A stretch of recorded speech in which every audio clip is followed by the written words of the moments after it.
젊었을 땐 바빴습니다. 자식 키우고 일하고 눈코 뜰 새 없이 하루를 보냈지요. 그렇게 세월이 흘러 문득 돌아보면 손에 쥔 건 없고 마음만 덩그러니 남아 있더랍니다. 그때는 왜 그렇게 참았을까요? 왜 아무 말도 하지 못하고 혼자 울었던 걸까요? 다 지나간 일이라 말하면서도 가슴 어딘가에는 여전히 그날의 상처가 남아 있지 않으신가요? 이 이야기는 한 어머니의 조용한 선택에서 시작됩니다. 겉으론 평온해 보였지만 그 속엔 오래된 상처와 감춰진 진심이 있었습니다. 지금부터 그 긴 세월 끝에 피어난 진실을 함께 따라가 보시겠어요? 봄날의 햇살이 따사롭게 내려앉은 오후, 박인순 여사는 장바구니를 양손에 들고 시장을 나섰습니다. 묵은지에 쓸 배추잎은 단단하고 진한 향이 났고 갈비는 사러 간 정육점에서 가장 좋은 부위를 부탁했습니다. 봄 햇살을 등에 지고 돌아오는 길, 그녀는 걸음을 멈추고 잠시 생각에 잠겼습니다. 요즘 애들 바쁠 텐데 오늘은 내가 한 끼 챙겨줘야겠어. 이 결정은 충동적이었지만 마음은 들떠 있었습니다. 뭘 해줘야 기뻐할까? 손주 하늘인 묵은지를 잘 먹으려나? 민정이는 혹시 매운 걸 못 먹지는 않을까? 이런저런 상상을 하며 인순 여사는 집으로 돌아와 부지런히 손을 놀렸습니다. 수육을 삶고 묵은지를 손질하며 오래전 자신이 아이들을 키우던 시절이 떠올랐습니다. 남편이 병으로 쓰러지고 생계를 꾸리느라 매일같이 손에서 물이 마를 날이 없었던 시간들. 그러나 그렇게 버텼기에 지금의 아들 진수가 있고 손자 하늘이가 있다고 믿었습니다. 그 믿음은 그녀를 견디게 했고 지금도 살아가는 이유였습니다. 모처럼 손수 만든 갈비찜과 묵은지를 보며 그녀는 마음이 뿌듯했습니다. 시계를 보니 오후 4시. 진수는 퇴근 전이었고 민정은 맞벌이로 바쁠 시간이었습니다. 지금 가면 딱 좋겠지. 미리 연락은 하지 않았습니다. 딸처럼 여기는 민정이니 기뻐할 거라 믿었습니다. 아들 집 앞에 도착해 초인종을 누르자 한참 후 문이 열렸습니다. 민정이 당황한 얼굴로 문을 열었습니다. 머리는 질끈 묶인 채로 앞치마도 없이 마중 나왔습니다. 억지 웃음 속에는 놀람과 당황이 뒤섞여 있었고 눈가에는 피로가 서려 있었습니다. 어머님, 오셨어요? 무슨 일이세요? 인순 여사는 웃으며 들고 온 봉지를 내밀었습니다. 내가 오늘 갈비찜 좀 했어. 애들이 좋아할까 싶어서. 민정은 어색하게 웃으며 문을 열었고 손주 하늘이는 방에서 달려나와 인순 여사의 다리에 안겼습니다. 할머니 왔다. 그 말에 인순 여사는 환하게 웃었지만 그 순간 민정의 시선은 주방 한편에 쌓인 설거지 더미와 널브러진 장난감에 닿았습니다.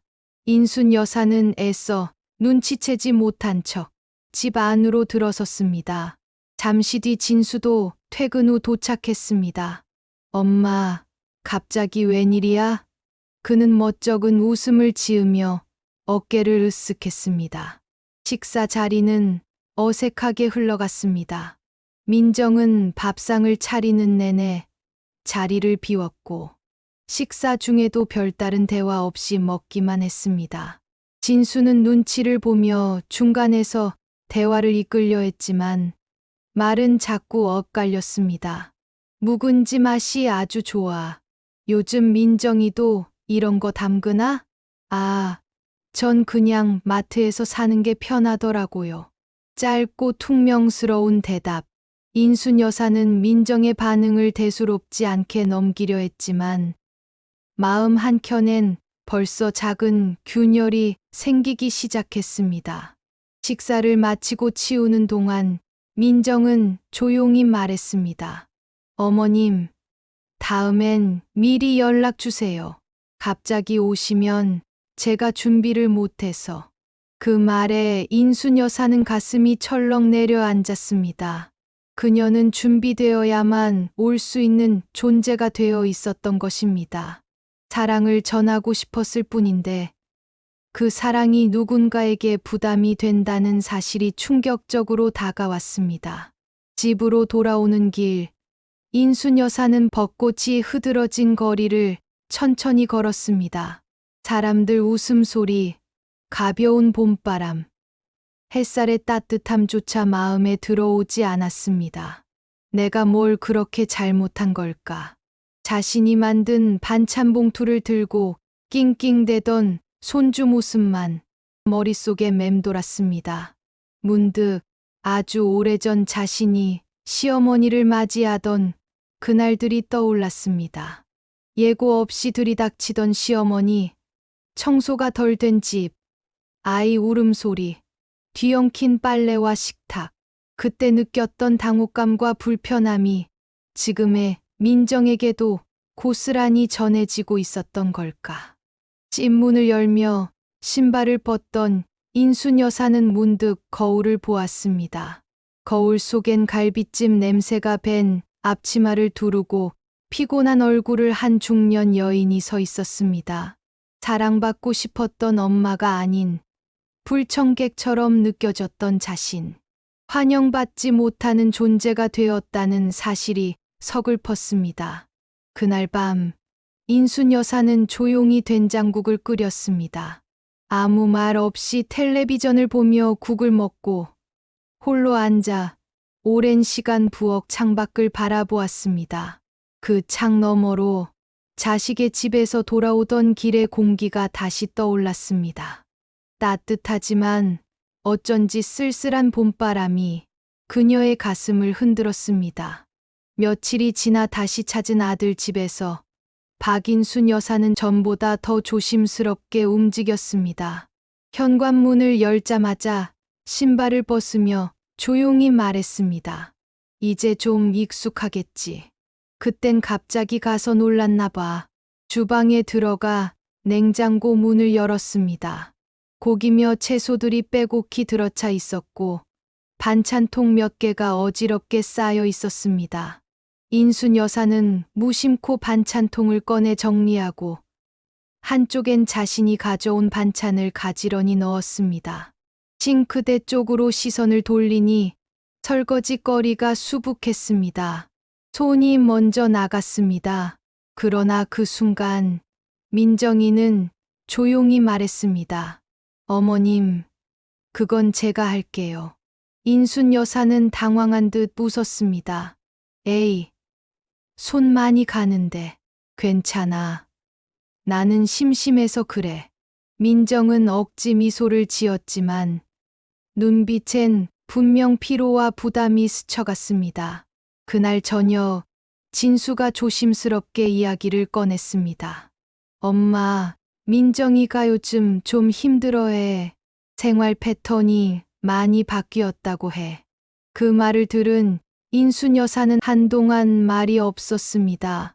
평생을 가족 위해 헌신했고 지금도 도와주고 싶은 마음뿐인데 왜 그게 불편함이 되는 걸까?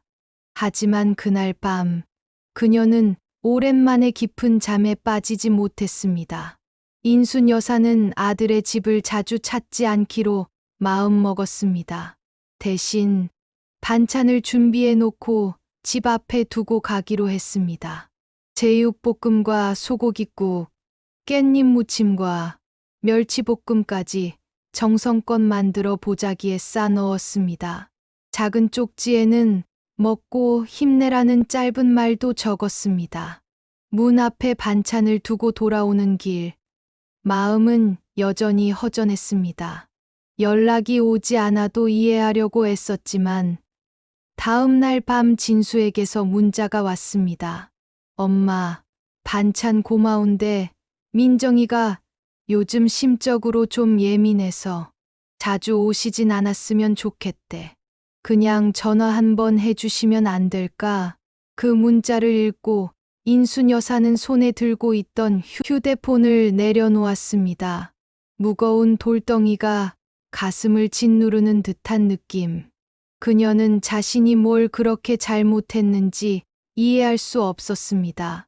자식이 힘들까봐 도와주려고 한 일인데 왜 이렇게 돌아오는 건 차가운가. 다음 날 아침, 인순 여사는 동네 마트에서 마주친 이웃에게 아무렇지 않은 척 웃으며 말했습니다. 우리 민정이가 요즘 많이 바쁜가 봐요. 젊은 사람들 사는 게 다 그렇죠 뭐. 하지만 그 웃음은 오래가지 못했습니다. 그녀는 마트에서 돌아오는 길에 눈가를 훔쳤습니다.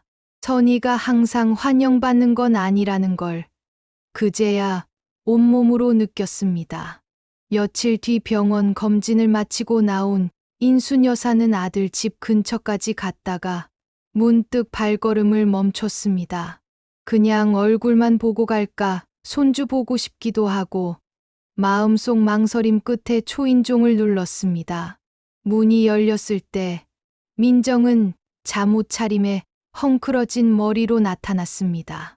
식탁 위엔 먹다만 배달 음식이 그대로 놓여 있었고 거실은 어질러져 있었습니다. 어머님 갑자기 어떻게? 민정은 웃으려 했지만 입꼬리가 제대로 올라가지 않았습니다.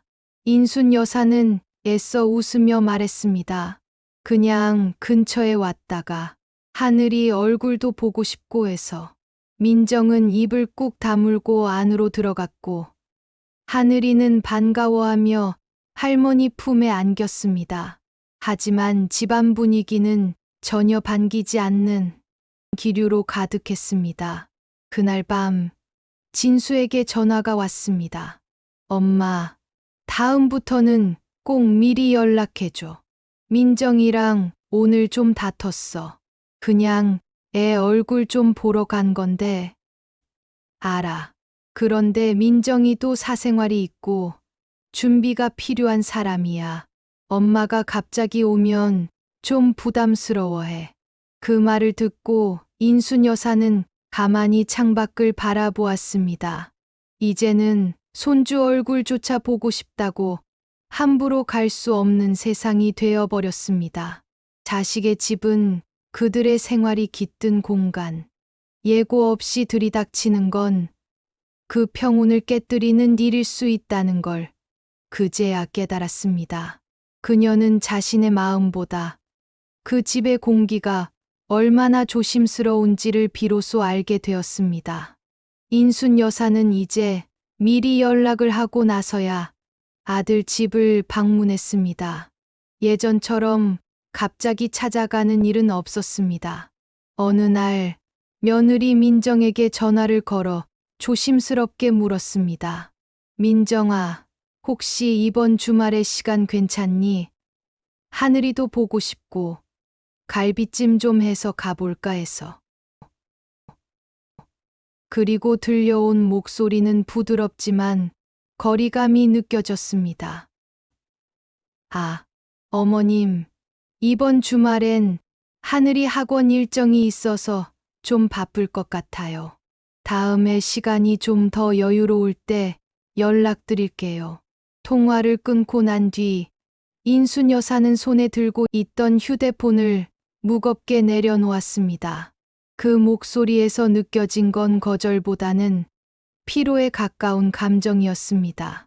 민정은 자신이 온다는 말만 들어도 이미 긴장하고 있는 듯 했습니다. 그 주말 시장에서 산 고기와 채소는 그대로 냉장고에 남겨졌습니다.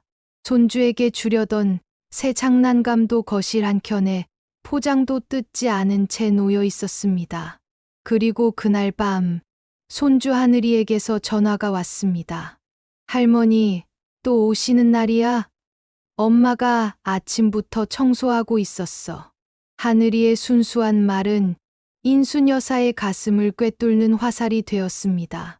그녀는 억지로 웃으며 대답했습니다. 아니야. 오늘은 안 갈 거야. 다음에 보자.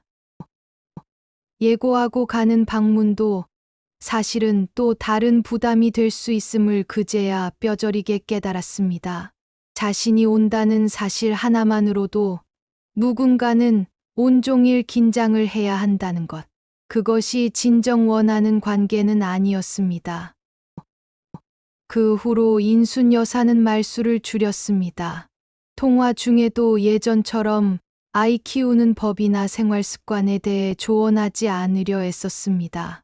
하지만 마음은 여전히 끓었습니다. 하늘이 기침이 좀 있는 것 같던데 생강차라도 끓여서 먹이라 해야 하나. 아니야. 괜히 또 오지랖 부린다고 할 거야. 자신을 딸처럼 생각했고 그래서 진심으로 말했던 이야기들이 결국 상처가 될 수도 있다는 걸 배운 인순 여사는 침묵하는 법을 배워야 했습니다. 말없이 반찬을 놓고 아무 말 없이 돌아서며 자신이 할 수 있는 최선의 배려를 고민했습니다. 어느 날 진수가 조용히 말했습니다. 엄마, 요즘 민정이가 좀 편해졌대. 엄마가 부담 안 주셔서 고맙다고 하더라. 그 말에 인순 여사는 씁쓸한 웃음을 지었습니다. 마음속에서 웅크리고 있던 무언가가 살짝 풀리는 듯 했습니다. 사랑은 말이 아닌 때로는 침묵과 거리로도 전해질 수 있다는 것을 비로소 알게 된 순간이었습니다. 며느리 민정과의 갈등이 커질 무렵 인순 여사는 문득 한 가지를 깨달았습니다. 자식과 가까워지고 싶다면 그 자식의 배우자를 먼저 이해하고 존중해야 한다는 사실을. 예전에 인순 여사는 종종 이렇게 말했습니다. 나는 우리 아들이랑 얘기하는 게 편해. 민정이는 그냥 옆에만 있어도 돼.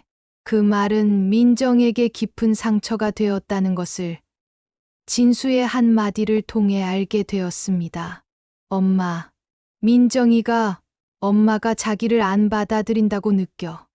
그냥 집에 와도 자꾸 벽을 느낀대. 그 말을 들은 인순 여사는 밤새 잠을 이루지 못했습니다. 자신은 그저 아들과의 시간을 원했을 뿐인데 그 모든 시간이 며느리에겐 외면으로 다가갔다는 사실이 너무도 가슴 아팠습니다. 그날 이후 인순 여사는 며느리 민정의 입장에서 다시 생각하려 했었습니다. 반찬을 가져다 줄 때도 민정이 좋아하는 메뉴를 더 챙기고 통화할 땐 민정의 이야기에 귀를 기울였습니다. 그렇게 한 발짝 물러서자 민정의 태도에도 미세한 변화가 생기기 시작했습니다. 계절이 바뀌고 시간도 흐르면서 인순 여사의 방문은 점점 줄어들었습니다. 대신 주말 아침이면 짧은 안부 문자만 보냈습니다. 하늘이 감기 조심해. 오늘은 된장국 끓이려고 해요. 짧지만 따뜻한 문장은 거리를 지키되 마음은 전하는 방식이었습니다. 어느 날 민정에게서 먼저 전화가 왔습니다. 어머님, 요즘 뵙기 힘드네요. 어머님 좋아하시는 미역국 끓였는데 혹시 시간 되시면 들르세요. 그 말에 인순 여사는 눈시울이 뜨거워졌습니다. 기다려 주었더니 돌아온 것이었습니다. 자신이 매번 다가가려 애쓸 때는 느끼지 못했던 진심이 오히려 거리를 두었을 때 전해졌던 것입니다. 이제 인순 여사는 알고 있습니다. 사랑은 그냥 주는 것이 아니라 기다리는 것까지 포함된다는 것을. 너무 가까이 다가가면 오히려 멀어질 수 있다는 것을. 자식에게 가까이 가고 싶을수록 적당한 거리를 유지해야 한다는 걸 말입니다. 그날 인순 여사는 된장국을 천천히 끓이며 중얼거렸습니다. 이번 주말엔 미역국 맛 좀 보러 갈까? 아니, 민정이가 다시 연락하면 그때 가야지. 그것이 바로 지금 시대. 좋은 부모의 품격입니다. 누군가는 말합니다. 나이 들어서 무슨 변화가 있겠냐고요. 하지만요, 인생은 끝까지 나를 기다려줍니다. 용기 내어 한 걸음 내디딜 때 늦은 사랑도 늦은 화해도 비로소 시작될 수 있답니다. 사람이 사람에게 줄 수 있는 가장 큰 선물은 이해하려는 마음, 그리고 따뜻한 말 한마디입니다. 오늘도 당신의 이야기에 귀 기울여 주셔서 감사합니다. 다음 이야기에서도 마음으로 만나 뵙겠습니다.